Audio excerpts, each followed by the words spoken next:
I just bought the new Insta360 Luna Ultra. I'm currently filming myself with the camera and using the Insta360 Mic Air. I've owned the DJI Pocket 3 and just like that, this camera is still pocketable. It is bulkier, but it is pocketable. What keeps this form factor even slimmer is this built-in tripod that it has right on the bottom. One of the most exciting things about this camera is that it has two lenses. One that allows you to shoot wide, which I believe is this camera, and then the other lens that allows you to zoom in more. It's a 20mm lens and a 60mm lens. And then any range in between allows you to digitally zoom, a lossless zoom, or a high quality digital zoom. Right out of the box, when you zoom in, you will notice this kind of like a jarring switch over since it goes from one lens to the other when zooming from 1 times all the way to 12 times. Fortunately, there is a workaround. There should be a setting there that has breathing compensation on. When you turn this on, it's less of an issue. Not only does it have the wide lens to be able to film yourself and walk and talk with the camera, but you're also able to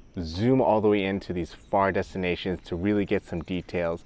Treat it like a macro lens with a telephoto focal length. I believe this goes up to 240mm zoomed all the way in. It gets some distance. So like this is a perfect travel camera if you don't need to baby your camera, if you're not gonna go in the water. This is great. If this is your first time buying this style of pocket camera, it's a gimbal camera. It has 3 axes of stabilization. So you're pretty much using this professional style stabilizer and getting these high quality cinematic like shots without having to invest in a separate piece of gear. Straight out of the box, the detail on it looks pretty nice. For these past few days, I've basically just been shooting with auto exposure with the settings that come right out of the box. But of course, there's the iLog where you can shoot in log footage and grade your footage later. But this also comes with like cinematic filters. I've yet to try those, but it's good to know that it's there and you could also use those same filters for photos. One thing that we definitely have to talk about is this detachable screen. If you're filming yourself, it's important to be able to see yourself. So having a flip screen is great. But one of the things that I didn't like about the Pocket 3 camera was that it's hard to see yourself in certain angles. Let's just see how far I can see myself. 10 of these tables far away at least. Once you detach the screen from the camera, you'll notice that the image quality has diminished. That's just the preview screen. It doesn't affect the actual footage. But it's still good enough for me to be able to see myself. Far away, I was struggling back there, but it's good to know that this is a viable option. So it's reliable. Another thing about this screen is that it has these 2 customizable buttons. So you can map these to whatever you want based on what they've given you. I use one of them to switch in between modes, and then the other one to switch between zooms.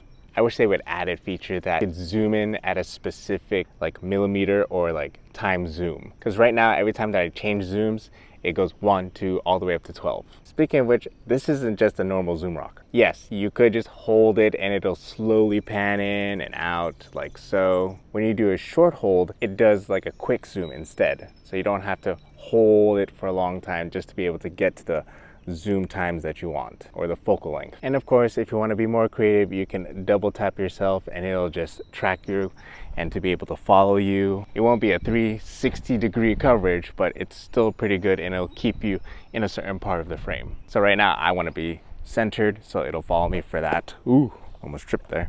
And of course, while doing that, since I'm far away, I could do these short zooms. Now I am using the Insta360 Mic Air for this. There's no noise reduction going on here. It's just straight out of the microphone. You could also use the Insta360 Mic Pro, which they have, which supports things like 32-bit float, which is great for situations where you can't control the audio and you want to be able to recover audio from loud noises. Another thing to note about this camera setup is that not only is the screen detachable, but inside is built a wireless microphone. So not only does it transmit visuals, but also the audio. Let me know what you think about the audio and how it compares to the Insta360 Mic Air when I'm walking around away from the camera. Is this something that you would use, or would you rather prefer using the other mic?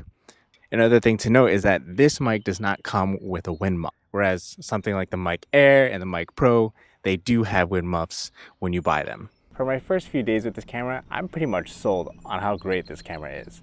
And I haven't even like deep dived and tried to use it more extensively. Usually I'm not an advocate for buying first generation tech, but the way that Insta360 engineered this with Leica, this is just amazing. I love my Pocket 3 for video. But the way that Insta360 was able to make this camera and put all these thoughtful features in it, you can really tell that they learned from their competition. I still want to test things like the photo capabilities, what it's like to edit the footage, what it's like to edit log footage on this camera. I believe this shoots like 33 megapixels worth of photos. You can shoot raw photos. And then there are still other accessories that you could pair with this. There's like a POV controller where you mount it to your ear like a Bluetooth earbud, and wherever you look, whatever direction you look, that's where the camera will face. It's just crazy that they made it this good. I would love to be able to compare this with the DJI Pocket 4. Unfortunately, since I live in the US, I can't get my hands on it, so I will be looking out for the Extra Muse Pro 2, I believe it's called. But despite the little hiccups that I found so far, for me, this camera is already excellent. It's better than my Pocket 3 for the zoom, for this wireless receiver